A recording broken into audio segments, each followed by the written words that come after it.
Hello mga kapantin! Welcome back sa aming channel. So for today's video ay isasama ko kayo mga kapantin dahil today ay kumuha nga po kami ni Ai ng panibagong motor. So ang napili nga po namin ay Honda Click 125 version 4.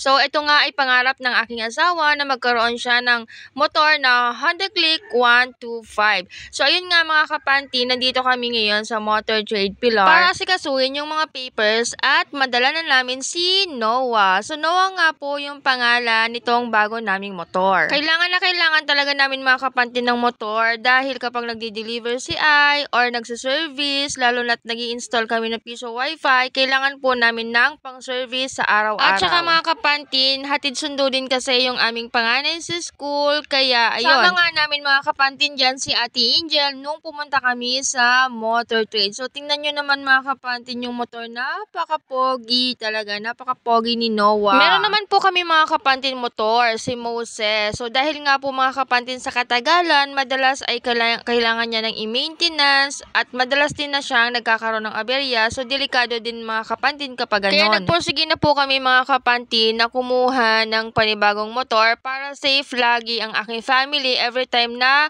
bumabiyahe sila. So dyan nga mga kapantin sa part na yan ay pinapaliwanag na po ng manager yung about sa insurance, about sa features ng motor, at saka yung iba pa na mga kailangan sabihin.